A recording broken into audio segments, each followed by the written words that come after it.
Wenatchee is gorgeous in the spring with its lush green rolling hills, abundant wildflowers everywhere, and the views of the Columbia River. The local food scene offers an abundant selection of authentic international cuisines featuring the unique farm-fresh ingredients of the region. Wenatchee is also home to award-winning wines, handcrafted hard ciders, and a talented handful of local brewers producing fine craft beers.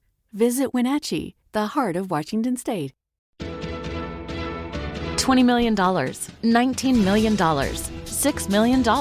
These are all awards recovered for clients of Phillips Law Firm. To win big, you have to fight big. And Phillips Law has been fighting the too-big-to-fail insurance industry for decades. Not every case will have a multi-million-dollar outcome, but Phillips Law will fight just as hard to recover the outcome you deserve. If you or a loved one has been injured in a car accident or on the job, call or click today at 1-800-JUSTICE or visit justiceforyou.com. Hey, this is BJ. Thanks for listening to our show's podcast. If you're a fan of all things geeky, you should check out my other podcast, BJ Shea's Geek Nation. We have new episodes every day, and you can check it out at bjgeeknation.com. Your driver's license is important so you can get back and forth to work, get your kids to school, and back and forth to daycare. If your license has been suspended because you can't pay your tickets, you can't do any of those things. Let's talk about Chapter 13 bankruptcy. You may have heard that tickets cannot be discharged, but they can be dealt with in a Chapter 13 case. Why not come in for a free consultation? The chapter you choose will make all the difference to your getting back legally on the road. Let's design a plan to pay off your tickets and restore your license immediately. I'm attorney Travis Gagne. Please contact me today at choosetherightchapter.com. That's choosetherightchapter.com. 99.9 KISW, The Rock of Seattle. Steve has talked about how good that Conan O'Brien podcast is, and sometimes you don't even recognize that it's Conan hosting it. He's so chill. It's not the usual Conan that we've seen on TV. It's great, though. Conan's just a great interviewer, and he's such a nice dude. And he had Shaquille O'Neal on recently, who told a really awesome story about his NBA playing days and how Shaq accidentally got icy hot pain reliever on his private parts before a game. And here he is talking about that. I always used to see icy hot in the locker room. And one day I kind of had like a thigh bruise, and the guy rubbed it, but he rubbed it too high. So during the game, my little guy started getting hot. Like I thought something was wrong. And it got to the point where I was like, hey man, I think I need to go to, I need a doctor. Like, you know, my little guys are on fire. So he's like, oh, I think I put the icy hot too high. God. So now I take a shower. Boy, I thought I was in hell. So then I'm in there screaming, You know, if I had a massage, I guess you're an athlete and you deal with physical therapy all the time. I almost would be like, hey, I'll handle this one. It's a little too close to the area. I'll apply that icy hot. Yeah, I know you don't like people touching you, but that's exactly what happens, Steve. I mean, those guys are so used to hands all over them that they're getting so much. I mean, they're really getting so much, massage treatment that it's second nature to them. So he doesn't care where they are. It feels probably good to get those kinks out, unless, of course, you get icy hot near the boys. Oh, man. And dude, Rev and I can speak from experience. I don't know if anyone else can, but when you get that, we didn't use icy hot. We used a different type of icy hot, different brand, but it was like a deodorant stick version of it, and we collectively on the Mixcast once decided to put that on our boys to see. Oh, yeah, for science, just because you hear the stories, why not find out firsthand what it feels like? And it's no joke, it's the worst. It's unbearable. It's so awkward in the bathroom too when we're all just trying to get that off, cool it off, and not a great time. Well, I'll tell you, Shaq was able to get help. And he talks about how, he did finally get relief from the icy hot too close to the boys, thanks to a janitor. There was a Spanish janitor in there, and he said, compadre, you got to use milk. I'm like, what? He said, you got to use milk. I said, what are you talking about? He said, capsaicin is hot pepper. So we Spanish people, when we eat hot pepper, the milk calms it down. Yes. So I said, okay. I gave him some money. Let's go to the thing of milk. So now I'm in the shower pouring milk on my boys, and the guys coming in, they're looking at me like, what the milk actually worked. So then when I meet with icy hot, I was like, you know what? It's hot. You guys, this company works. That is your testimonial for icy hot? Yes, it is. It set your testicles on fire? Yes, it did. Oh, boy. I've never felt a pain like that in my life. Well, I knew that milk worked when you ate hot foods, and you're supposed to drink it. But apparently it also will help it if it's on the surface of parts of your body. So that's what we did wrong when we did the Icy Hot Challenge. We should have grabbed the tub of ice cream and just rested our... Oh, we should have. No. Wow. Well, I would have just grabbed a tub of ice cream like, well, at least I'll be eating some good stuff while I'm burning to death. Dude, I got nervous when we were listening to that. When he says, I gave the guy some money. I thought he was going to say he had the guy pour the milk on him. But he just gave the dude money so he could go buy him some milk. Yeah, exactly. Yeah, I'll be well. And look, I'll give you a little extra money if you come in the shower and pour it all over me. Imagine being Shaq's teammate. Shaq's not a short guy. He's like probably the biggest guy on the team. And there's this like giant dude in the shower just dumping milk on his package. Yeah, you'd be like, have I walked into some sort of fetish film here? What am I doing? Shaq's 7'1". Yeah, he's 324 pounds. Yes, sir. And just to watch him just pouring milk on his boys, man, you'd be like, okay, I didn't think I'd see this. That's a sight I would never forget. Like if I put on this team and someone said, what's the craziest thing you've ever seen playing professional basketball? I'd be like, well, there was once a time where I saw a naked Shaq pouring milk on his testes. And some people saw that, but no one had the balls, if you will, to tell the story. Right. This is the first I've ever heard of it. No one wanted to crush Shaq. Yeah, I don't blame them. So now I bet it would be great to hear from the people that were in the locker room. They go, all right, now I can finally share my side of the story. Because that had to be really weird. Yeah, I mean, look, I've been in a basketball locker room one time when I played for the New Jersey Generals and the Globetrotters, and that in itself was just an experience. But I didn't see anybody pouring stuff on their boys. I didn't see that. I know someone says I think it's funny that probably the guy that has the biggest, in the NBA is calling it his little guy. LOL. Well, I mean, in comparison, yeah, for him, yeah, right. Yeah, well, all I would tell you this. It's a little guy, but to others, that little guy could probably have his own social security number. Yep. I will tell all you folks to check out the London Hughes special on Netflix. Apparently, this is all a lie, at least according to her. That's all I gotta say. Yeah, like being the tallest guy in the world doesn't necessarily, I mean, I don't know if Vicky can testify this because all he sees with tall guys, but being with the tallest guy in the world doesn't necessarily mean he's got the biggest package in the world. No, I've seen some short dudes with some pretty impressive equipment, and I've seen tall dudes where you're like, well, that's, unexpectedly average. Is it like a scale thing, though? Like, what if, you took the package of a tall guy that you say is not that impressive and put it on a package and put it in place of, a smaller dude in height?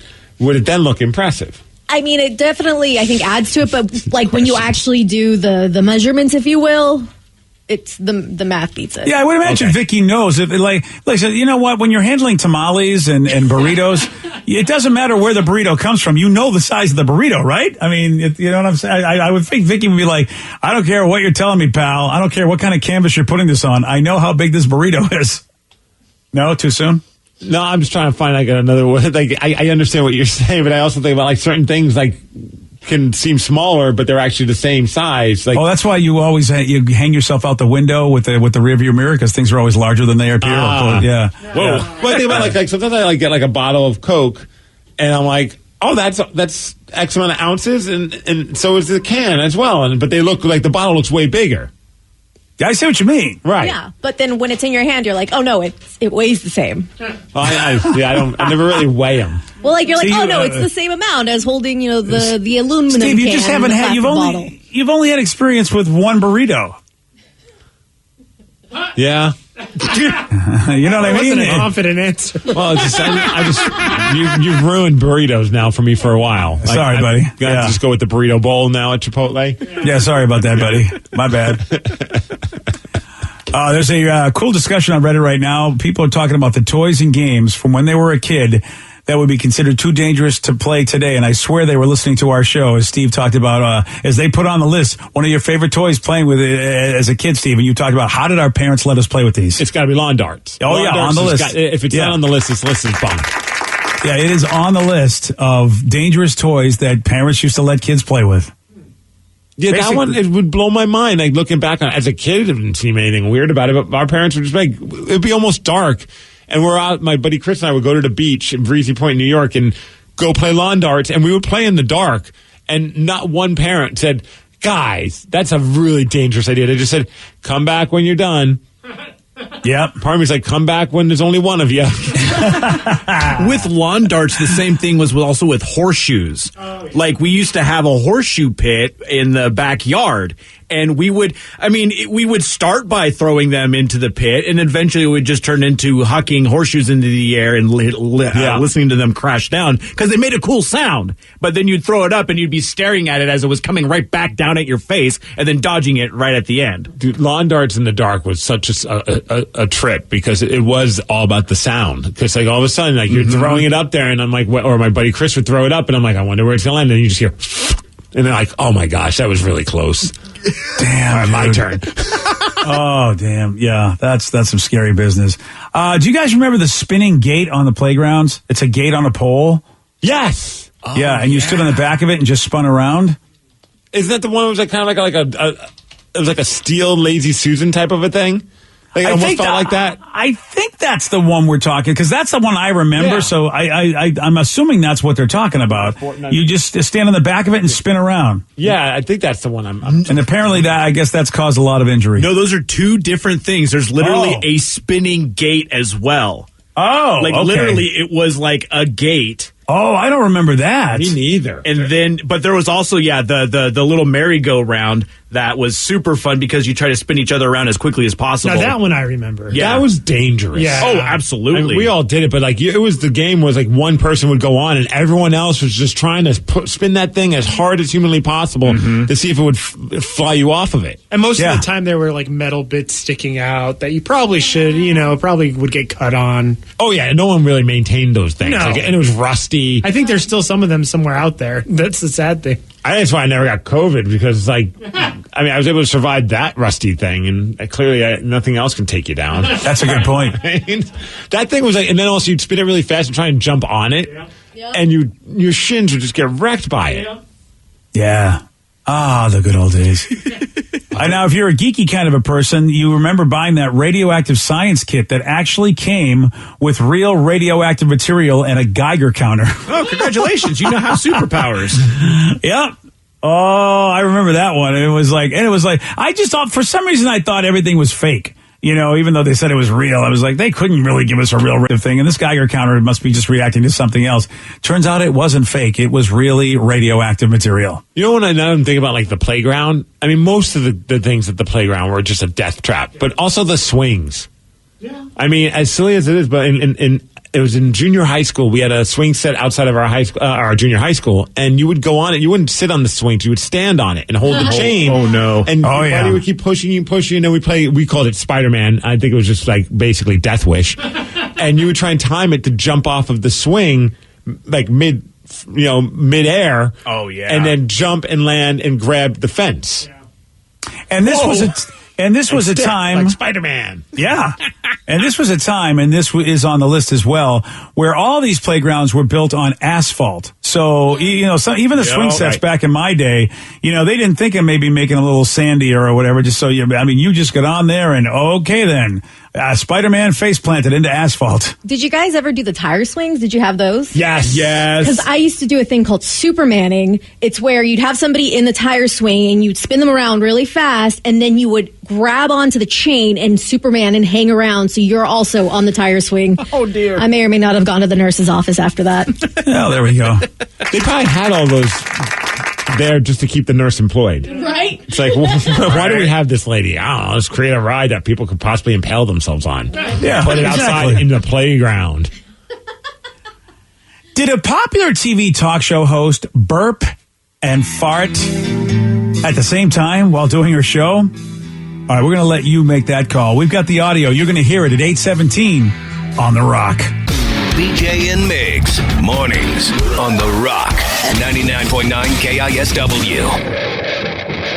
Wenatchee is gorgeous in the spring with its lush green rolling hills, abundant wildflowers everywhere, and the views of the Columbia River. The local food scene offers an abundant selection of authentic international cuisines featuring the unique farm-fresh ingredients of the region. Wenatchee is also home to award-winning wines, handcrafted hard ciders, and a talented handful of local brewers producing fine craft beers. Visit Wenatchee, the heart of Washington State. $20 million, $19 million, $6 $6 million. These are all awards recovered for clients of Phillips Law Firm. To win big, you have to fight big. And Phillips Law has been fighting the too-big-to-fail insurance industry for decades. Not every case will have a multi-million-dollar outcome, but Phillips Law will fight just as hard to recover the outcome you deserve. If you or a loved one has been injured in a car accident or on the job, call or click today at 1-800-JUSTICE or visit justiceforyou.com. New on Curiosity Stream. With superior armies comes superior weapons. How has innovation mechanized the battlefield? From bullets to battleships and everything in between. It's machinery of warfare. Plus, from the gross to the gourmet. See how that in-flight meal lands on your tray table. On secrets of your airline food. It's all on Curiosity Stream. Annual plans are $20, just $1.67 a month. Visit curiositystream.com. 99.9 KISW, the Rock of Seattle. Well, Wendy Williams had an embarrassing moment while doing her talk show as she was talking about Kim and Kanye yesterday when she accidentally burped and farted at the same time and then apologized. I thought when I read this headline, I thought, oh, it's going to be one of those things where it's just like a chair making a weird sound. But when somebody apologizes, that means they're acknowledging it. Yeah, and this isn't the first time she's been accused of this. I thought we had a chair incident with Wendy maybe about 3 to 6 months ago. She's a serial farter.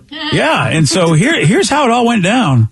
And she probably got 5 new boyfriends. We haven't caught anybody coming out of the house yet, but just a matter of time. She's not lonely. I apologize. Awesome. Wow. Wow. That's my favorite. That is fantastic. She sounds like when I was a kid, my mom would pull the old cough fart thing. Yeah. Sometimes she was a little tired and the cough was on a little bit of a delay from the fart. And it was like, I'm like, Mom, you can't hide them all. Now, can you? She'd be so mad if I shared that story and she heard this. Oh. I take all that back. It was actually Wendy Williams. She was at my house. That was Wendy Williams. Damn, dude, that's some action right there. And I feel like we've had this conversation before. Like, how did because I don't think she's live, and if she's live, there's some kind of a delay. Does her crew just hate her and they're like, screw it, we're not going to try and fix this in post? No, they say that she is live on air. But I mean, there's got to be a delay at least. I guess they're just like, whatever. Yeah, maybe he's dealing with her. Yeah, you're right, Steve. I mean, I can't believe they would let it go out completely live. Like, we're live, even though we're delayed because, if somebody says something bad, we have to be able to stop it from happening. We can hit a button. I think at this point, she's had these incidents more often than not that where she could be like, hey, producers, if I pull a fart, can you hit the button to mute me? Yeah. They must, like you said, Steve, something's up. Or maybe this is the new world. Maybe Wendy's going to make it okay for everybody to burp and fart. I'm okay with that. That would be awesome. Right? That's impressive. Because that's a pretty embarrassing place to do it on live television. I'm trying to think of where are the embarrassing places where, where gas has gotten you, whether it be a burp or a fart. Well, not me, but I thought what would be worse at the altar at your wedding. Oh, way worse. Yeah. Say I do. It's like, do you take this woman to be your bride? Oh, because I had it happen doing squats at the gym. Oh no! And it was like the goblet squats where you have like the dumbbell and you just go down all the way. And so I had a fart and I'm trying to hold it, but when you go and squat, you really can't hold it. You really can't. So it's just going down and it's like the extra weight. And it's like all of a sudden, yep. And oh man, I was so embarrassed. I was like looking around to see if anyone heard, and I'm like, okay, everyone's got headphones on, so I don't know if anyone's heard it. You know what I mean? That's the good thing about the headphone culture. And then I'm like hoping it doesn't stink. And dude, I didn't notice any smell. So. Oh, but that's not good. Yeah. Yeah, I know, right? Like if someone's like, what's that smell? I'm like, pass the COVID test. We're just doing that here, making sure everything's good at the gym. Yeah. Good job, Steve. Thank you for saving our lives. No, I texted my wife about it, and she said I was literally laughing out loud because she could picture me doing that. Oh, yeah, dude. She's like, well, why would you do? Like, I'm like, well, what am I going to do? I just kept working out. Yeah. Yeah, that happened to me. Sometimes I don't always eat the best food when I'm gaming with my friends, and so the body is like, dude, we haven't had this in a long time. We're going to have issues with this. And I was leaning over to get a game piece, and it happened to me. Just that bad boy snuck out, and you couldn't. And sometimes it's it doesn't get heard, but this one was just you couldn't ignore it. So I had to go. Oh, sorry about that, guys. Yeah. See, when that happens, I'm just like, oops, barking spiders. Yeah. Who stepped on a duck? Hey, that's the classic. And my dad adding to the pollution in this country. Yeah. That's the greatest sound. Yeah. I would, because I love on Twitter, everyone's like, did she fart and burp? And everyone's response is, yes, it's very clear that she did. Yeah. Oh, poor Wendy. Somebody brought up a good point. It's like, it's so weird that we freak out and gasp and laugh at people for doing just a bodily function. Like when we sneeze, nobody's like, oh my gosh, you know? Yeah, or when we cough. Right. Nobody's, yeah. You know, in the world we're in now, maybe people might move more further than 6 feet from you. But you know what I mean? Like, you don't usually get like that look, but if it's a fart or a burp, more so a fart. Yeah. I feel like a burp, we've almost gotten to the point where we're accepting that. Yeah. Though that also is with COVID, though. We have a friend of ours that is an open mouth burper, and we're just like, because you take your mask off when you're eating at the table, and then all of a sudden, blah, and we're looking like, dude, what are you doing? Right. I mean, hello aerosols, figure that out. Close your mouth, burp on the floor, do something. I don't think people realize. I think that was a Cardi B song at one point. Yeah. Oh, was it really? Yeah. So it's the worst place for me, hot yoga. You spread out and it happened super loud. And since it's hot, it smelled terrible and it hung in the air. Oh, yeah, of course it would. Was that Sarah who texted in? Did that happen to Sarah? She does a lot of hot yoga, and so I can only imagine. It's had to have happened once. Well, I know my wife will not take me. Not that I'm really like begging her to take me to go do hot yoga, but she said point blank she will never take me to a hot yoga class for that reason and that reason only. She's like, I don't even care if like you're in the back and I'm in the front. Knowing that we're together and you do that, I couldn't handle it. And that's why my wife will never get me in one of these classes either. She's I'll do it at home. I have videos I watch on YouTube, which is fine. But because, dude, I know what happens, and it happens a lot while I'm doing yoga. Yeah, and then hot yoga makes it way worse. Oh, yeah. Well, I don't know if I could live through hot yoga. That's tough to do. I noticed that Danny's being awfully quiet in this situation. Danny, do you not fart in public? No, not ever. Ever? Well, not on purpose. I mean, I think I have at the gym on accident, but I try not to let my gas go. What a good guy. I try. I mean, we have classy man.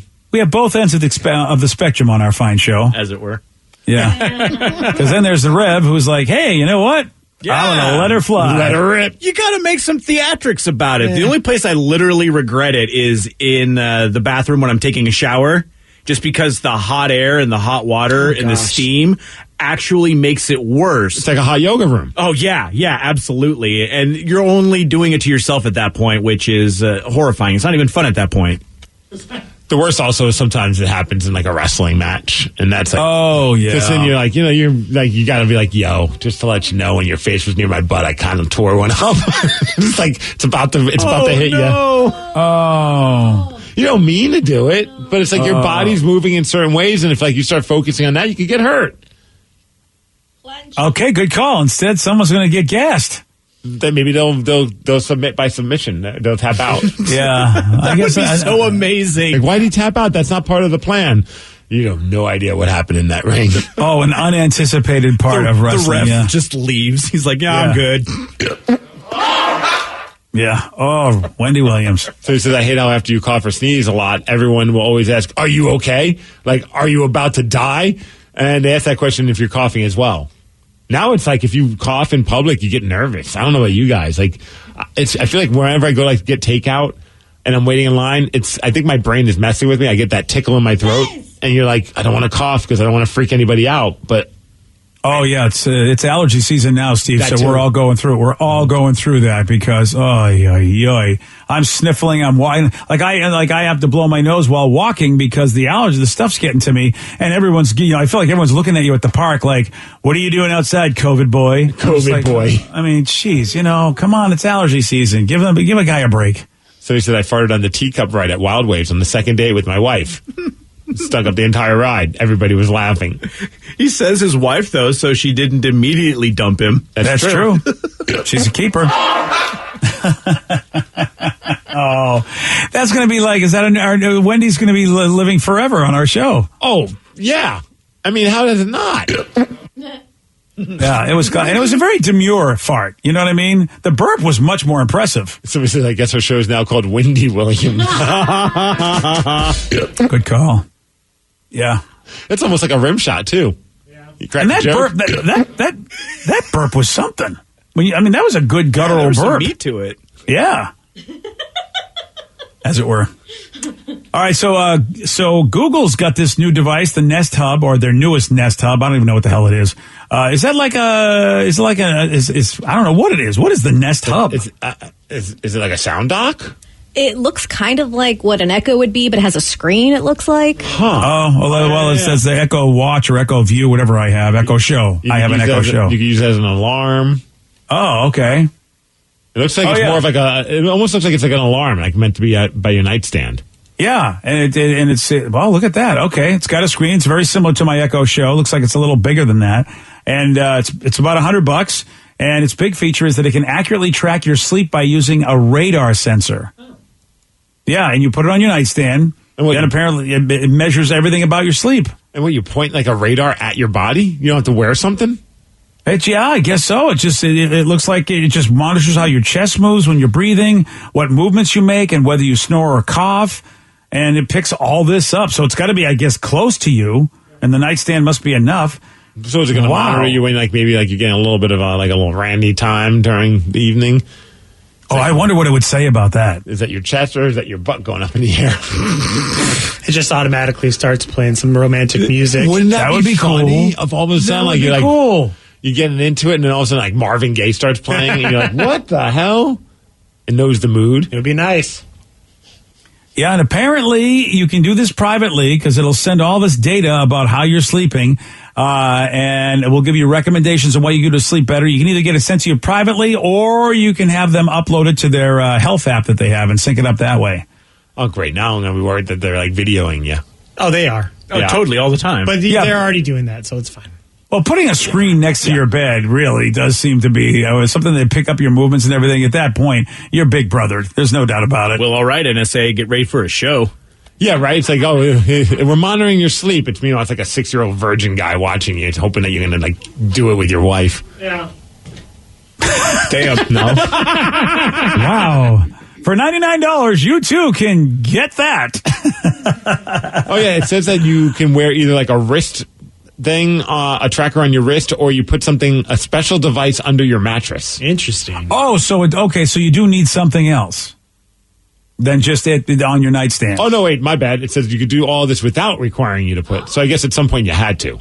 Well, yeah. Oh yeah, with other stuff, yeah, no doubt about it. Yeah, I already use my watch, and I downloaded an app to track my sleep because I just sleep really bad. So at that point, I was like, well, how much sleep am I actually getting? So I have no problem with this. If it can do it without having to wear my watch at night, that'd be fantastic. See, I'm sorry. Yeah, this thing is definitely watching you. I mean, you basically got something watching you where the screen is basically looking at you while you're sleeping. Yeah, I guess it also uses the ambient brightness and temperature in the room according to the story, and that's something that the wrist sensors don't do. So that might be an added appeal to it, to why someone would want to get it. So Danny, I had one of those watches, and I did it for a while, but then I don't like sleeping with a watch on, so I stopped it. But I thought it was interesting how it would monitor your sleep schedule and how much uninterrupted sleep you would get. Have you noticed anything? Oh yeah, I noticed that I just sleep really bad. It was that. Yeah, red letters. Sleep bad. Really, well, because it comes with its own sleep tracker to some extent, but then I paid for an extra one where it actually tells me how many how much I am in deep sleep and everything like that. And every single day my rings are in the red. It's you just need to get more sleep. Period. And so I don't know. I think that I would like to get a new mattress, honestly, and see if that affects it at all. But it's pretty interesting to me. I always love it. You talk about sleep, and it always goes back to someone being like, "You probably have sleep apnea." That always seems to be the thing. It's like the WebMD version of cancer. Yeah, you know what I mean. No matter what you have, it leads to that. You could be like, "Oh, I wasn't sleeping all that well." You probably have sleep apnea. I'm like, thanks, doc. Yeah, it's I wouldn't know what you have. I mean, I don't care what I know or what I read. What do I know what you've got? Oh, people are so helpful. Apparently, this thing will also tell you not just the quality of your sleep. It tells you when you snored. It tells you when you cough, Which I remember I got an ad for an app, like a sleep app, and it tells you also when you fart at night. Yeah. All in for that They one. need to have that on this one, too. Well, you just ask my wife. She'll tell you every single time I fart in the night. My wife so we has need a that device or Steve's wife, apparently. Right. Probably go with the device. I don't think she's up for going over to people's places. Okay, fair enough. So it's the Google Nest Hub if you want to get more information about that. It's only like $99, so what the hell? Yesterday, Steve, I mean, really, especially, and hopefully they got a fart version that you can get. Yesterday, Steve, he did get this one right. Who played the leading female part in 2018's A Star is Born? Tracy Lords. No. Jenna Jameson. Wow, no. Lady no. Gaga. Yes. Yes. Yeah. Oh, excuse me. Sorry Wendy about that. Williams. Yeah.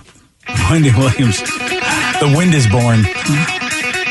You want a shot at BDC? You got it. 206-421-ROCK. We're playing Beat Migs. We'll do that at 8:47 on The Rock. Today's podcast was brought to you by Travis Gagne, bankruptcy attorney. He's here right now and has agreed to answer more of your questions about bankruptcy. I owe a lot of back taxes. Can bankruptcy help me? Bankruptcy can discharge back taxes under certain circumstances. Some types of taxes are never dischargeable, like if you have taxes from an employee, if you ran a business and didn't pay employee taxes or sales taxes. Those types of taxes cannot be discharged in bankruptcy. However, most people don't have those kind of taxes. Most people have just regular income taxes.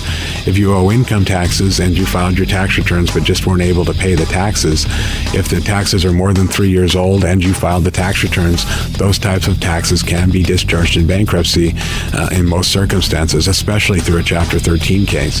Thanks, Travis. If you have more questions about bankruptcy, you can reach out to Travis anytime at choosetherightchapter.com. That's choosetherightchapter.com. Thanks for listening.